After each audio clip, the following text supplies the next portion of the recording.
Efésios capítulo 6, versículo 1 diz: Vós, filhos, sede obediente a vossos pais no Senhor, porque isto é justo.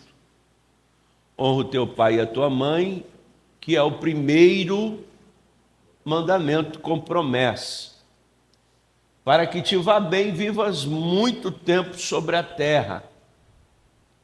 E vós, pais, não provoqueis a ira a vossos filhos, mas criai-os na doutrina e na admoestação do Senhor. Vós, servos, obedecei a vosso Senhor segundo a carne, com temor e tremor, na sinceridade de vosso coração, como a Cristo.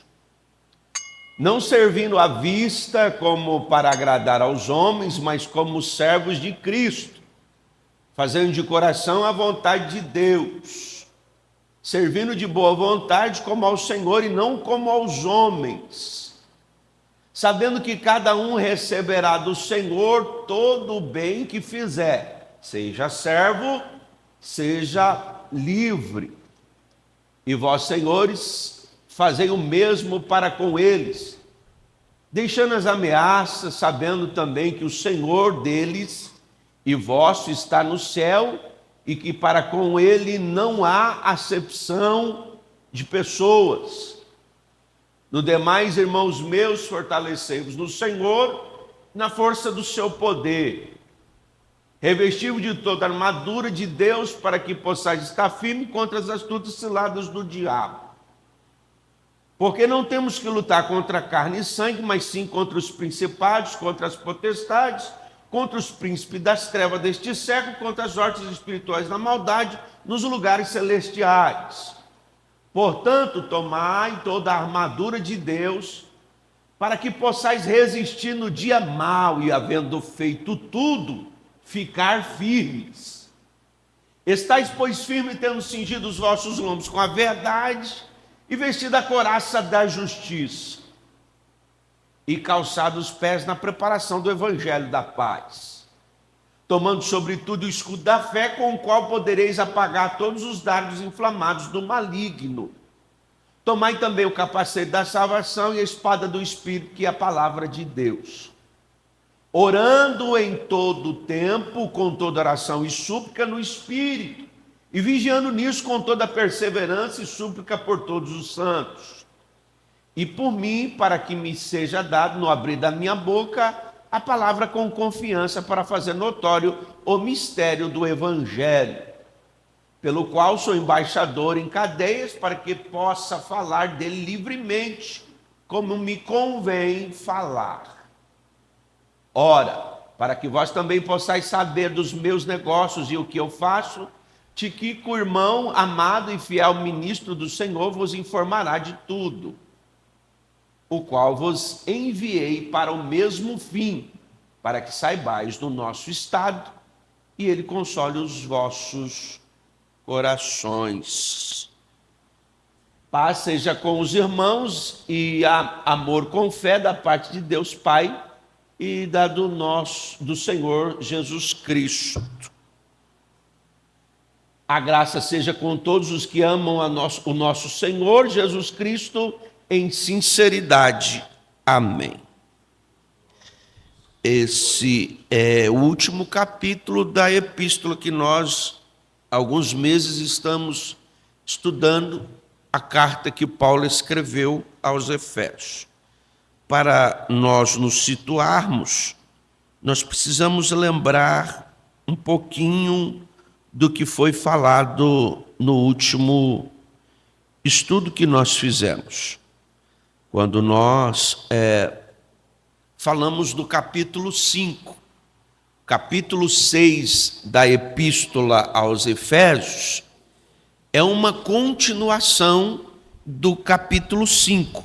Então, só para a gente lembrar, Paulo está tratando, a partir do capítulo 4, da prática do cristianismo. Então, até o capítulo 4, Paulo trata sobre o conceito doutrinário, sobre a estrutura teológica. Então, uma pessoa, um cristão autêntico, genuíno, verdadeiro, ele é conduzido pelo Espírito Santo. Ele tem as suas emoções, ele tem as suas vontades dominada pelo Espírito Santo. É isso que Paulo está dizendo. E Paulo, para ilustrar um pouquinho melhor, ele trata de falar da onde a gente precisa aplicar o evangelho, aonde que eu preciso mostrar que eu sou um cristão. Porque para nós, às vezes parece, principalmente para o pentecostal, que o ápice do cristianismo é quando a gente está aqui dentro, quando a gente está recebendo aqui o poder de Deus, nem o culto de Santa Ceia, Deus manifestou a glória, a gente sentiu a presença, e a gente chorou, e a gente falou em línguas estranhas. Então parece que isso é ser cheio do Espírito Santo, mas não é. Não, irmão Robert, não, isso não é ser cheio do Espírito Santo. Isso é uma parte, não é o todo.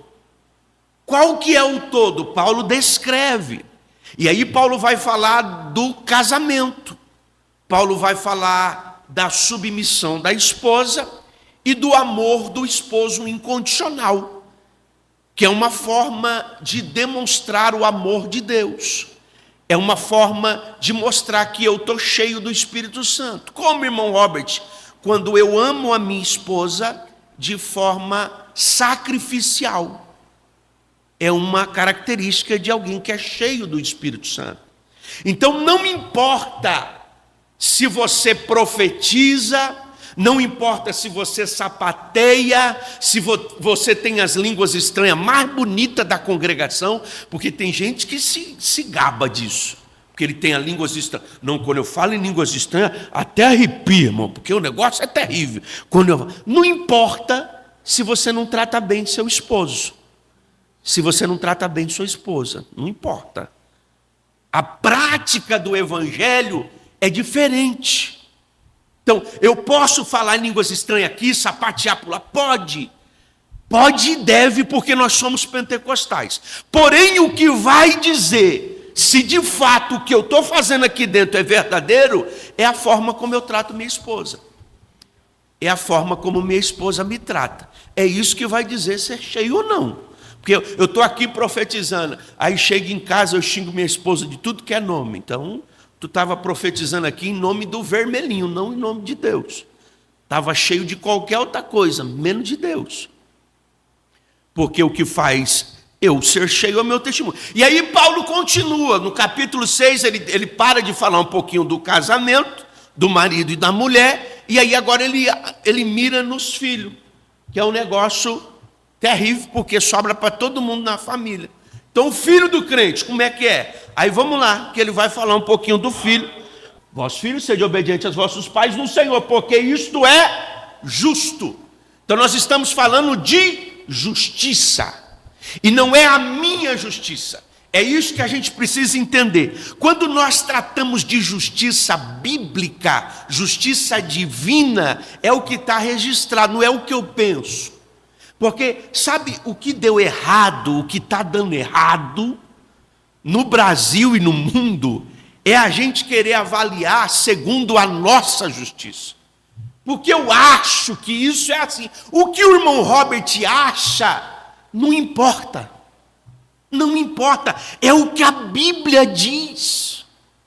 O que nós achamos, fica para mim, fica para você o que você acha. O que é verdade, o que está registrado na Bíblia. Então os filhos querem ser abençoados, precisa obedecer.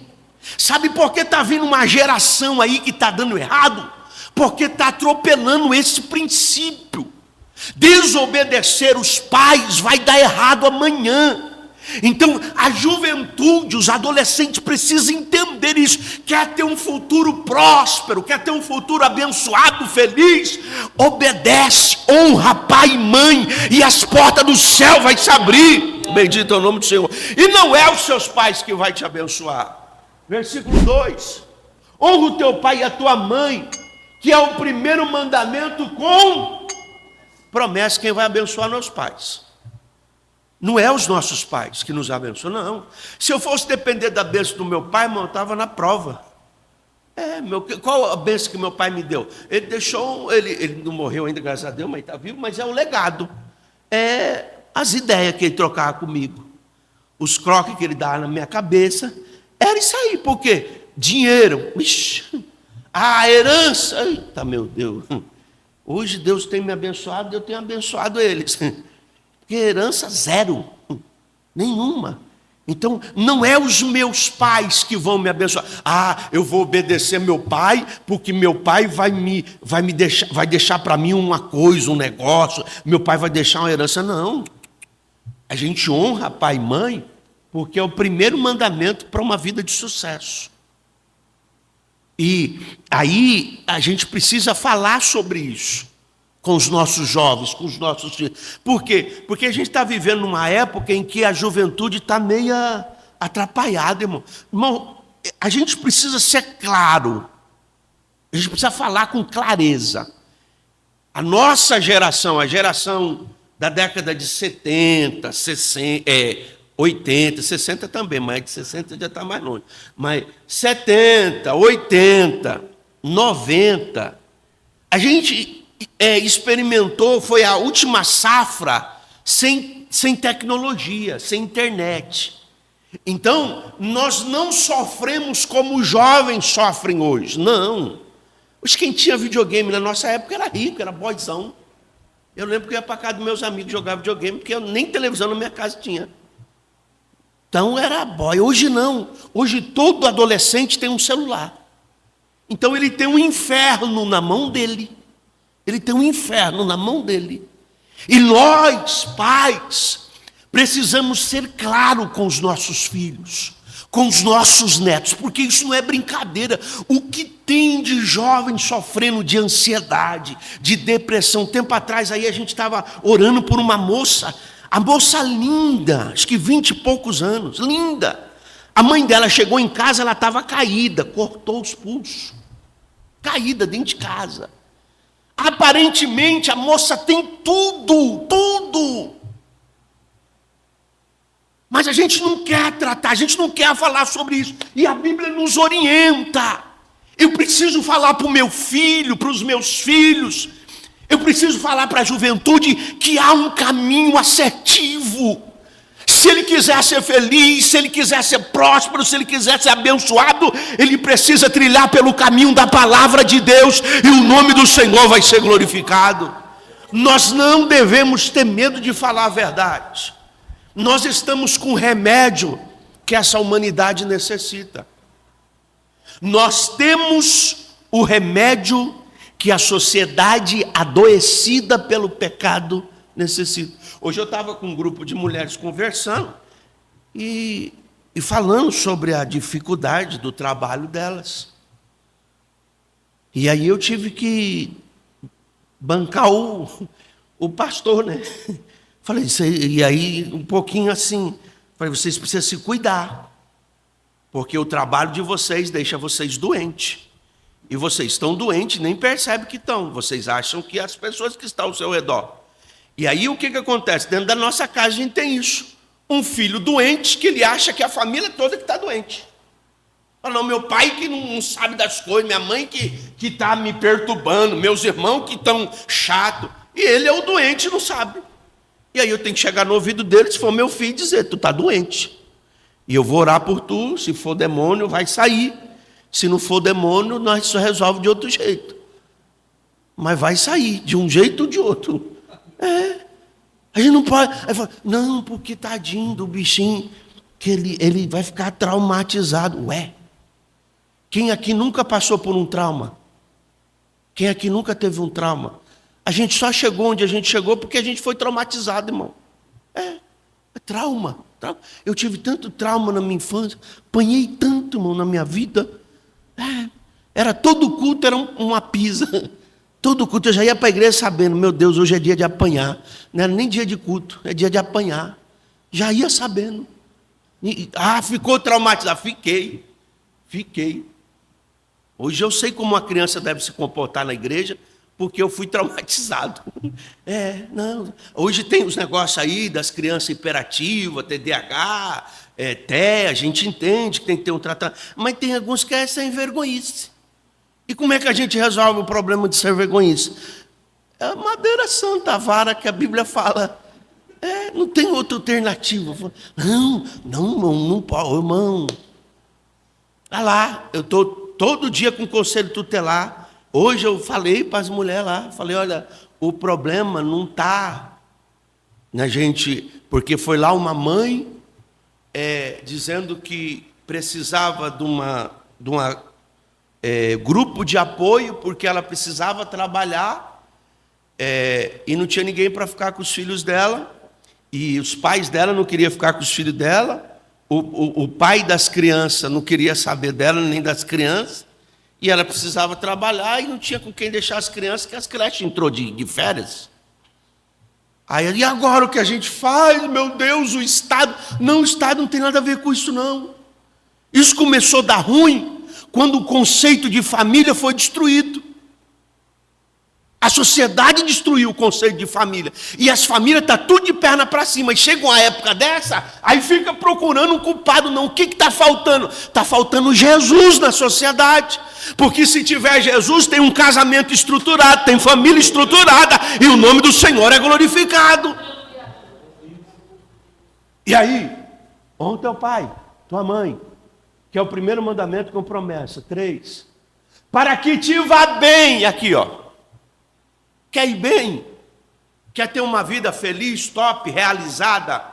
Quer chegar aos 40, dizendo, olha, eu fiz o que eu tinha que fazer, eu vivi bem, eu usei e abusei da minha juventude. Honra pai e mãe, por quê? Quando você chegar lá na frente, você vai viver bem.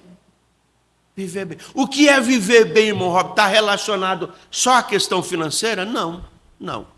Porque quando a gente fala para que te vá bem, você vai, então se eu honrar meu pai e minha mãe eu vou ser rico? Não é isso que a Bíblia está falando. Porque a ideia, principalmente na fase da adolescência para a juventude, é que viver bem é ser bem sucedido financeiramente. E nem sempre. Robert, o dinheiro é bom? É maravilhoso. O amor ao dinheiro que não presta. Mas o dinheiro é bênção. Agora, nem todos foram chamados para ser rico. Nem todos. Riqueza é um dom. Agora, todos foram chamados para ser próspero. E o que é ser próspero? É ter contentamento com aquilo que Deus te deu. O que é isso, irmão Robert? Ter contentamento é viver bem com aquilo que Deus te deu. Você vai olhar para a sua casa e vai agradecer a Deus. Deus, obrigado porque o Senhor me deu essa esposa, esse esposo, o Senhor me deu esses filhos, o Senhor me deu... Tudo que eu tenho foi o Senhor que me deu e é o que eu preciso para ser feliz. Você não vai viver agoniado. Tem gente que tem muito e que é infeliz. Por quê? Porque quer mais. E uma tendência do problema, do fator financeiro é isso, é que você nunca está satisfeito. Quando o seu coração está no que é material, você nunca vai estar satisfeito. Então, viver bem não está relacionado à riqueza. Você pode perceber, você compra um celular, assim que você compra, você está alegre, feliz, comprei, glória a Deus. Mas passa um tempo, aquilo ali já não presta. Passa 3 meses falando, esse celular nem é benção mais, eu quero outro, que esse aqui já não presta. Por quê? Porque o coração está no que é material.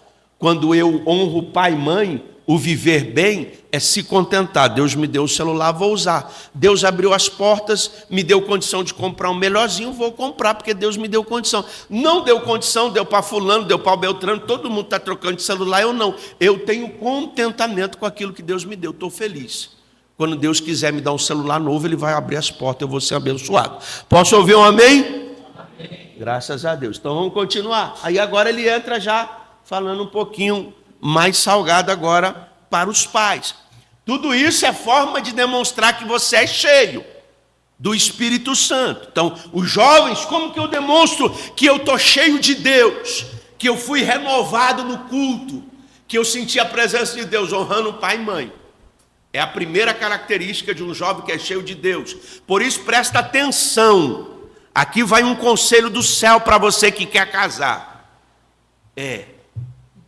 Vai um conselho do céu. Olha isso. Olha, pelo amor de Deus. Olha como a moça trata o pai e a mãe. Como o moço trata o pai e a mãe. Se trata mal, sai, que é beozão. Eu falo sem medo de errar. Ô, irmão Robert, essa palavra é dura. Agora, se tu quiser ser besta, entra e vai-te embora. Depois não reclama, que ninguém avisou. Porque tem uns que, sabe por quê? Você fala, não, mas porque ela me trata bem. Ele me trata bem, ele trata o pai dele que nem um cavalo. A mãe dele ele trata que nem um jumento doido. Mas eu, graças a Deus, ele me trata bem. Sabe o que vai acontecer quando casar? Você vai passar a morar com ele. E a mãe dele e o pai dele vai ficar longe. Você vai passar a morar com ela. E a mãe dela e o pai dela vai ficar longe. E aí vai inverter o tratamento. Ela vai tratar os pais bem, porque vai estar longe. E tu receba. Porque não abriu o olho. Então, olha, eu tenho, graças a Deus, 2 filhos, um adolescente, o outro criança. Está entrando na fase da adolescência. E aí eu falo com eles, rapaz, estou gostando de não sei quem. Goste. Sendo do sexo oposto, você pode gostar de quem você quiser. Não pode ser do mesmo sexo, que aí já é o demônio. Mas gostando do sexo oposto, pode gostar. Vai conhecer, observa. Mas está novo. Fica observando. Observa. Namorar não, agora não, segura. Mas pode observar. Observa o que gosta, como que é a vida. Porque, às vezes, o varão é uma preguiça do cão, irmão. Não gosta de trabalhar. A moça é uma paquitinha. O papai dá tudo para ela. O pai trata ela assim, ó. Ela pensou, o pai já vai lá e compra. E o varão acorda 11 horas, pensando quando é que Jesus vai voltar, para ele não precisar trabalhar. Irmão, não vai dar certo, não vai. Então tem que observar agora. Agora. Eu gosto de ter uma vidinha boa, né? E nem a gente vê os vídeos aí. O varão orava para Deus preparar uma esposa para levar o café para ele na cama. Só que a varoa também fazia a mesma oração. Aí, varão... aí vai dar ruim, porque um dos dois vai perder nessa aí. Então isso tem que ver. Vamos lá. Agora estreitou um pouquinho, é para nós agora os pais. Vós pais não provoqueis a ira a vossos filhos, mas criados na doutrina, na demonstração do Senhor, que é importante. Porque quando a gente fala sobre provocar a ira, alguém pode entender, mas é difícil, porque como que eu não vou provocar a ira dos meus filhos? Porque eles ficam irados por qualquer coisa. Então não é nesse sentido que Paulo está orientando. Paulo, como eu já disse para você, ele está se baseando numa cultura judaica. E aí eu preciso pensar um pouquinho na continuidade do versículo, mas criai-os na doutrina e demonstração do Senhor. O que Paulo vem falando antes? Paulo vem falando do conceito de que um crente cheio do Espírito Santo, ele precisa estar apto para quê? Para servir. A ideia que Paulo está trazendo aqui é que uma pessoa moldada pelo Espírito Santo, cheia da graça de Deus, ela é apta a servir os irmãos, ela está preparada a servir. Então, quando Paulo fala, não provoqueis a ira, e aí eu preciso dividir a questão da educação, porque Paulo está falando do cuidado com os filhos pais. Não é porque você é cheio de Deus que você tem que impor, não. Eu preciso instruir os meus filhos para que eles me sigam. Então meus filhos precisam olhar para mim e sentir desejo de servir a Deus por conta do meu serviço. Eles não vão conhecer a Deus antes de sentir desejo de servir por conta do meu serviço. Então, antes dos meus filhos se relacionarem com Deus, eles vão olhar para mim e sentir desejo de se relacionar com Deus por causa do meu serviço, do meu testemunho. Olha a responsabilidade, irmão. Olha a dificuldade. A gente mostrar para essa geração que está chegando que servir a Deus é bom. Agora, vamos lá. A depender do meu comportamento, a depender do que eu falo na mesa quando a gente está comendo, meus filhos vão pegar birra da igreja. Meus filhos vão pegar ódio da igreja. E quando dá idade maior, eles vão embora. Eles vão embora. E aí eu preciso ser... Aí você conversa com os pais sobre educar. Irmão, educar é uma das coisas mais difíceis para um ser humano. A palavra educar, ela tem o mesmo sentido de encucar. Encucar quer dizer abrir algo, abrir um crânio e colocar algo dentro. Isso é educar. Não é fácil. É por isso que uma das missões mais difíceis na terra é de um pastor. Por quê? A função de um pastor, uma das funções é educar. E a função dos pais é educar. É fácil? Não. É difícil. Então meus filhos não vão querer conhecer a Deus se eles olhar para mim e o meu testemunho não for bom, irmão. Não vão. Não vão. Existe problema na igreja? Existe, como qualquer outro lugar. Eu preciso ter maturidade para saber tratar. E aí como é que eu faço? Às vezes você vai conversar com a pessoa, irmão Robert, eu fiz tudo certinho, mas deu errado.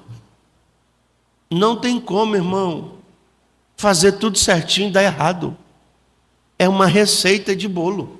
Você falou, vou fazer o bolo, está aqui a receita. Não sei quantas gramas de fermento, de trigo, de coco ralado, de leite e tal. Põe certinho, você põe certinho. Aí na hora que você, 30 minutos passar o bolo, aí só 30 minutos, na hora que você for experimentar o bolo, você falou, ixi, o bolo ficou com gosto de laranja. Não, mas tu nem pôs laranja. Não tem como dar errado. Fez certinho, vai sair certinho. Onde que a gente erra? Em vários aspectos. Primeiro é tratar todos iguais. Quem tem mais de um filho, tratar igual. Não vai dar certo. Porque... Aí às vezes vai conversar comigo. Não, porque eu dei o tratamento igual para todos. Pronto. Então foi aí que você errou. Porque o ser humano não é igual. Como é que você vai tratar todos iguais? É diferente. Cada um precisa ser tratado de forma diferente. Tem aquele que ele gosta de pressão. Então, se você põe pressão, ele vai para cima. Que ele sabe lidar com pressão, ele gosta de pressão. Tem aquele outro que, se você pressionar, ele trava. Aí imagina que você pressiona todo mundo. O que gosta de pressão vai embora. O que não gosta vai travar. Parou. E aí você fala, poxa, dei o tratamento igual para todos. E não sei o que aconteceu. Foi isso. O tratamento igual para todos. Não pode. Aí... Hoje nós temos o conceito de idade. Nós temos pelo menos 4 fases na infância. 4 na infância. Do 0 aos 12 anos. Na infância. Cada fase dessa exige um tratamento diferente. É sobre isso que Paulo está falando. Agora você já parou, você como pai, para estudar sobre isso? Poxa, meu filho está com 7 anos. Como que eu devo tratar ele à luz das Escrituras? Poxa, meu filho é recém-nascido. Como que eu faço para ele já ir pegando gosto pelas coisas de Deus? Já parou para pensar sobre isso? Aí quando dá errado lá na frente, fala, poxa, eu não sei porque deu errado. Eu sei. É porque não houve investimento. É porque não houve preocupação. Não houve. Não houve preocupação. Eu eu estou vendo meu sobrinho agora, o Arthur. Eu fiquei sabendo que ele acalma quando a mãe dele canta. Às vezes ele está meio agitado, a mãe dele começa a cantar para ele, ele dá uma acalmada. Aí você para pensar, desde quando ele estava no ventre, a mãe dele já cantava. Ele estava sendo gerado no ventre, a mãe dele cantava. Então não é algo que acontece agora, a mãe dele descobriu agora. Mas ele gosta de ouvir a mãe cantando desde quando ele estava sendo gerado no ventre. Não é algo que ele saiu e descobriu, poxa, eu gosto de ouvir minha mãe cantando. Não. Isso foi lá no ventre. Então, há cada fase um processo diferente. Só que nós não nos importamos com isso. Não estamos nem aí. Jogamos os nossos filhos para o mundo cuidar. A escola tem que educar. A igreja. Chega a fase da adolescência, irmão, vai embora. Não quer. Por quê? Porque a escola educou. O mundo educou. O mundo fez o que queria com a cabeça deles. E nós não fizemos nada. E há, biblicamente, eu estava estudando hoje, um processo pedagógico para cada fase da infância. Olha que maravilha. E eu falei, Jesus, que negócio tremendo. Tudo baseado em texto bíblico. Faz assim, faz dessa forma, porque na cultura judaica fazia assim, é desse jeito, ele não sabe ler, mas você pode contar historinha para ele, você pode cantar para ele, você pode pôr uns corinhos de fogo para ele. Ah, porque criancinha gosta de dançar. Não tem problema não, dança com os corinhos de fogo com ele dentro de casa, na igreja não, dentro de casa. Põe os corinhos de fogo e dança. Por quê? Para ele gostar de louvor. Para ele se envolver. Não, mas aí o pai, a mãe, gosta do quê? Gosta de umas musiquinhas. Ah, não tem problema não. Tem não. Vai com essa conversa que não tem problema. Não, é musiquinha simples, musiquinha. Toda música, ela tem um viés. Ela vai partir de um ponto. E se você for puxar a cordinha, tem uma coisinha lá na ponta. Aí você põe lá as músicas mundanas, seu filho está lá ouvindo. Aí quando tu falar, não ouve, ele vai dizer, pai, mãe, me ajuda, tu ouve. Ah, mas as que eu ouço não é essa. Problema, eu gosto dessa. Qual que é a diferença? Dois cantores, não tem diferença. O senhor gosta do estilo do senhor, eu gosto do meu. Por exemplo, eu gosto de um modão, sertanejo, modão. Gosto do modão. Teu filho não vai gostar do modão, ele vai gostar de um pancadão, de um funk, vai gostar de uma bagaceira. Porque é a idade. E tu vai dizer, não tem como, tu ensina. Tu ensinou ele a ouvir música, mas depois a gente fala de música outro dia. Vamos lá, o versículo 5. Vós servos, aí Paulo já entra na questão da relação. Observe que ser cheio do Espírito Santo, nós já estamos finalizando, está relacionado a relacionamento pessoal. Marido e mulher, pais e filhos. Agora Paulo vai falar dos servos, escravos, porque a palavra correta aqui é escravo, na época tinha. Na época era amparado por lei. Então Paulo está escrevendo aqui para os irmãos escravos, os crentes que era escravo, e para os crentes que era senhor, os crentes que era dono dos escravos. Tem para todo mundo. Paulo está escrevendo, vós servos, obedecei vosso Senhor segundo a carne. Paulo está falando de algo físico, com temor e tremor na sinceridade de vosso coração, como a Cristo. 6. Não servindo à vista, como para agradar os homens. Isso aqui acontece muito hoje, nós já vamos falar. Mas como servos de Cristo, fazendo de coração a vontade de Deus. Paulo está falando de escravos e de senhores. Hoje não tem mais, não. Graças a Deus nós não somos mais escravos, embora a maioria trabalhe para comer, que é o que acontecia na escravidão, para comer e dormir. Não tem mais a carteirinha de escravo, mas é mais ou menos que vê. Só que agora Paulo está orientando, dizendo, vocês que são servos, CLT, É como Paulo dissesse assim, ó, vocês que são CLT, vocês têm que servir o patrão de vocês como vocês servem a Cristo. E aí Paulo fala algo que acontece muito, não na frente, como para agradar o patrão, porque tem um crente que ele trabalha na firma e aí ele procura um lugar onde não tem câmera, ele analisa aqui, onde que eu posso morcegar, ali tem câmera, ali tem outro, eu vou procurar um ponto cego.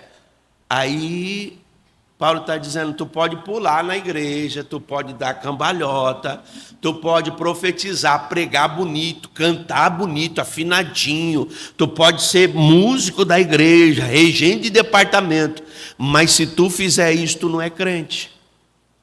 Tu não está cheio do Espírito, tu não sabe o que é ser cheio do Espírito. Por quê? Porque o servo cheio do Espírito, ele trabalha não para o patrão dele, ele trabalha como se estivesse trabalhando para Deus. Eu lembro que eu trabalhava numa empresa em que eu exercia uma função e na minha carteira tinha outra. E eu era cobrado na função que eu exercia. Só que na minha carteira a função era bem baixa, eu ganhava bem pouquinho. E isso me dava uma angústia. E quando essa mensagem era pregada, eu por muitas vezes eu entrei nos corredores da empresa, que era muito grande, e eu chorava orando, Deus, eu sei que meu patrão, o dono da empresa aqui, que era um japonês, e japonês pega pesado, irmão. Japonês, quem trabalhou para japonês aqui sabe que fala, Deus, o meu patrão não sabe que eu faço o que eu faço aqui. Outra pessoa recebe por mim, mas tu sabes, tu está me vendo. Essa porta que Deus abriu se fechou. Deus abriu. Tinha banco de hora, eles não pagavam hora extra. Eu cheguei a acumular quase 60 dias no banco de hora, porque eles colocavam pressão psicológica para você ficar, e era uma angústia. Deus me fez sair de lá, pedir as contas. Eu não fui mandado embora, eu pedi as contas para ir para uma empresa que meu salário era 3 vezes maior da onde eu estava. Por quê? Porque Deus responde a nossa oração. Agora a gente precisa ter isso em mente. Nós precisamos trabalhar para o nosso Senhor. Versículo 7. Servindo de boa vontade como ao Senhor e não como aos homens. Versículo 8 e 9 para nós finalizarmos. Sabendo que cada um receberá no Senhor todo o bem que fizer, seja servo ou seja livre, patrão. E vós, senhores, agora está falando com o patrão. Irmão Robert, eu não sou patrão, é assim. Você vai ver que você é. Fazei o mesmo para com eles, deixando as ameaças, sabendo também que o Senhor deles, o vosso, está no céu, e que para com ele não há acepção de pessoas. Para Deus todo mundo é igual. O que eu não sou patrão, irmão Robert, graças a Deus, mas como que você trata as pessoas no seu dia a dia? Como você trata o atendente lá do mercado que você vai comprar pão todo dia? Como você trata o porteiro lá do prédio? Ele presta serviço para você. Como você trata o frentista do posto quando você vai abastecer o carro? Como você trata a balconista lá na padaria? O balconista? Como que é o seu tratamento? Arrogante, presunçoso? Paulo está dizendo, não é crente não. Porque uma pessoa cheia do Espírito Santo, ela trata todo mundo igual. Ela não é arrogante. Ela não é soberba, ela não trata as pessoas com diferença. O porteiro da onde eu trabalho, eu nem cumprimento ele. A mulher o pessoal que trabalha na limpeza, nem dou atenção. E trato mal mesmo, mas o meu chefe eu trato diferente. Eu levo, se ele pedir até um cafezinho, eu levo para ele, porque eu honro ele, tá? Mas a Bíblia orienta honrar também aqueles que estão numa posição de servir. É o que a Bíblia nos orienta. Então essa é uma demonstração de quem é cheio do Espírito Santo. Quem é dominado pelo Espírito Santo, ele é aqui, ele rege, ele canta, ele prega, mas lá fora as pessoas têm vontade de ser crente. Por quê? Porque esse crente tem uma energia diferente, esse crente trata as pessoas diferente. Esse crente, ele tem um olhar diferente para todo mundo.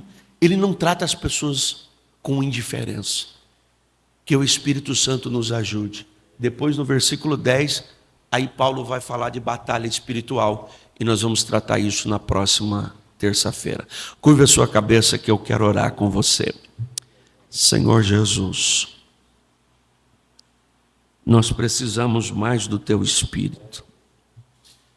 A Tua palavra nos diz que aonde abundou o pecado, superabundou a graça. A intensidade da carne, ela é forte, mas ela não é mais forte que o Teu Espírito. Por isso nós oramos esta noite e lhe pedimos, faz da igreja de Vila Sintra uma igreja direcionada pelo Teu Espírito. Faz de cada um de nós, Pai, homens e mulheres cheios do Teu Espírito, que profetiza, que canta, que levanta a mão, que adora, mas que consegue tratar o cônjuge bem, que consegue tratar os filhos bem, os pais, que consegue tratar os irmãos, os amigos, os superiores, os servidores. Nos ajuda, Pai. Trabalha em nós, para que o mundo veja Deus em nós, para que as pessoas do nosso convívio, do nosso dia a dia, consiga enxergar Deus em nós. Nos ajuda a ganhar almas aqui, ó Pai.